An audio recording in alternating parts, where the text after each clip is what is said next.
Okay, recipe time. I got my recipe up on my phone. We're going to do a Crescent cheesecake. You need 2 things of Crescent rolls. And for the record, I hate opening these things. Biscuits and all that.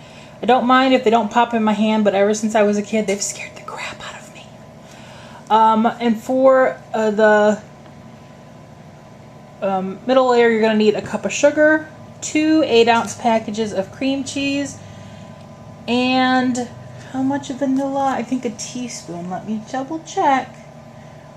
A teaspoon of vanilla. If you like more vanilla-y, you can add more, they say. And on top, it's going to be a stick of butter,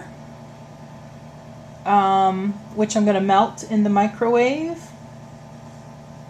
And this is a half a cup of sugar with a teaspoon of cinnamon for the topping. So, first off, I'm going to open up one of those Crescents and put it in the bottom of a sprayed 9x13 pan and seal the edges. I'll be back when I get that done.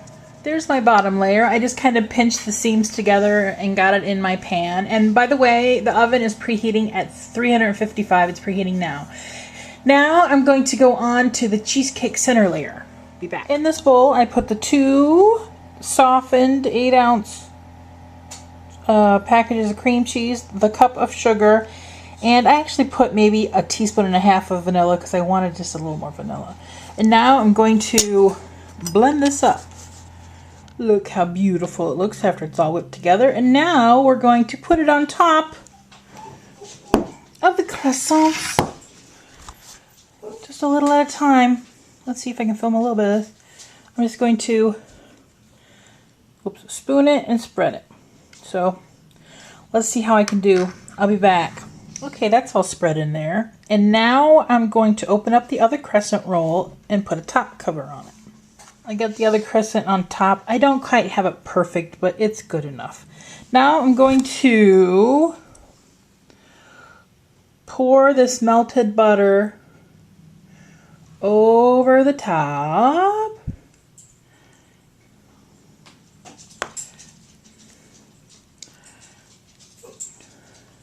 That's a lot of butter. But I did what it said. And then you sprinkle the cinnamon and sugar on top of that.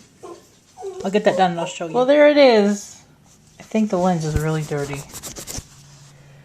I'm going to stick it in the oven for about, let me see what my instructions say. I don't know how this is going to come out, but we're going to find out. It says to bake it for about 30 minutes until bubbly and bottom crust is slightly brown. How do you know what the color of the bottom crust is? When you've got all the crap on top of it. And then it says when you take it out of the oven, you cool it and you slice it and enjoy it. So we're going to put this in the oven and see what happens. There it is. I just took it out of the oven. I ended up baking it for about 50 minutes, actually. I just watched it, and now it's got to cool, so the cheesecake layer in the middle will kind of firm up. So I'm just going to let it sit out here, and I'll cut it later on tonight. And we'll see how it tastes. Smells really good, I have to say. When I put it in the oven, I had great concerns, because there was so much butter on top. I'm like, oh, this is not good. But I guess it works out, so we'll see. There is the piece. There is the middle, how it looks like a little cheesy cake. Now I want to take a bite and try it. I guess I'll use a spoon. It's cold in my back. Ugh. We'll take a bite and see.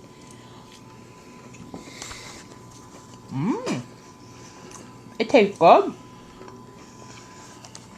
Taste it. The humper's naked. It'll taste better. Flash on your boobies.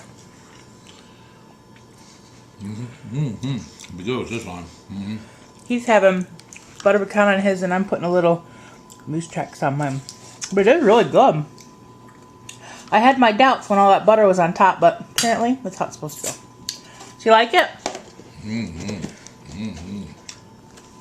All right. Goodbye. That is it.